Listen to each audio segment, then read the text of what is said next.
Chargers fans, take a deep breath. Today feels like a turning point. There's movement behind the scenes on the offensive line, a decision that could reshape how we protect our quarterback, and a warning sign from the other sideline that might flip into a real advantage. There's also a young piece gaining trust in the playbook and opening a window hardly anyone saw coming. Want to see how everything connects to reignite this campaign? Why an unpopular choice could actually save the season down the road? You won't believe what we've got today, so settle in, drop a like, and let's jump straight into the news. When the season tightens, the big ones decide faster. That's exactly where the Chargers are. Quarterback protection swinging week to week. The starting left tackle set to miss time with an ankle sprain. And Jim Harbaugh's plan with Greg Roman demanding physicality, continuity, and trust up front. No one here wants to live off patches. Behind the curtain, the front office ramped up calls, rewatched tape, cross-checked pressure metrics, and mapped a very specific profile. Young, versatile, someone who can play right guard and also take charge of the calls at center. One name in particular started to gain noise among executives, scouts, and plugged-in reporters. And if you connect the dots, it makes sense.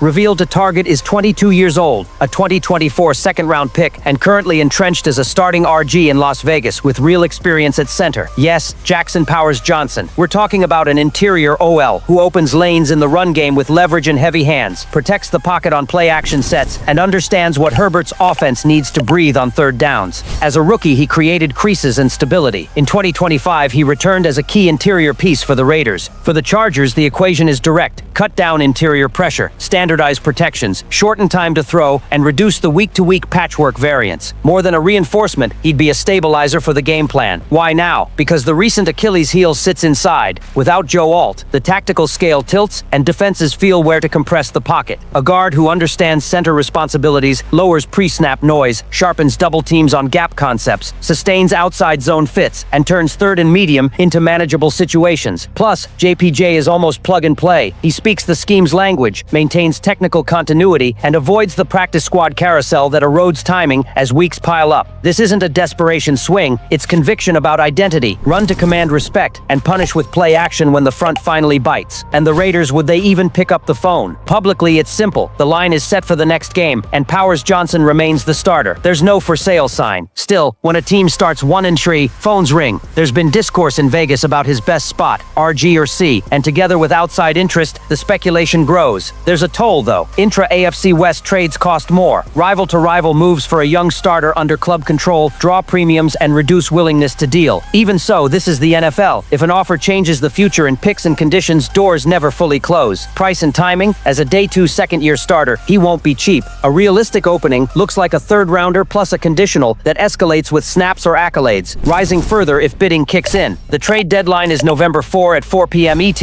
Practically, the next 2 weeks form the critical window to gauge Alt's recovery and decide how aggressive to be. Rumor thermometer today, 55 out of 100. Real need in Los Angeles, a clear schematic fit. Enough noise to put his name on the board, but no concrete sign of contact yet. And the divisional hurdle is real. If it happens, the message to the locker room is blunt. We're pushing forward, no excuses. If it doesn't, the front office must deliver another fast answer to stabilize Herbert's wall and keep the campaign alive. And that wasn't even the most surprising part of the day. Chargers fans, here's the next move on the O-line chessboard. After weeks of improvising, Los Angeles promoted Foster Sorrell to the active roster, and to keep depth intact, signed veteran Bobby Hart to the practice squad. On paper, that duo may look modest, but right now it carries serious weight, because every extra inch of protection for Justin Herbert can mean the difference between a win and another pocket collapse. Sorrell, who bounced through the Ravens, Giants, and Commanders before sticking in LA, isn't just a practice project anymore. At 27, he's logged nearly 40 appearances with the Chargers, and every snap carries the fight of a Stanford UDFA who survived cuts and came back tougher.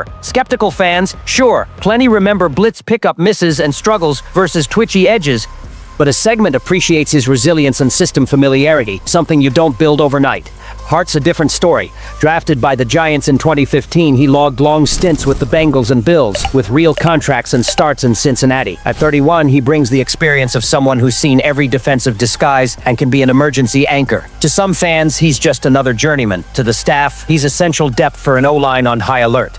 What does it mean for the season? Harbaugh's strategy is clear. Don't wait on Joe Alt's rehab or a miracle trade. The plan is having game-ready bodies, roster flexibility, and at least a safety net to roll heavier sets without imploding the pocket. The risk? Banking on names with known limits. The reward? Just enough stability for Herbert to hit Johnston, Gadston II, and the rest without running for his life every snap.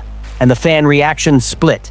One side sees a symptom of plugging holes instead of solving the root problem. The other understands that in a long, brutal schedule, every system-literate piece can be vital. It all circles back to one question: how long can this line hold without a major external addition? Because if the pocket keeps collapsing, the heat will rise, not just on Sorrell or Hart, but on the entire protection plan that's supposed to prop up this franchise's dreams. And that's not even what will most swing the fan base's mood today.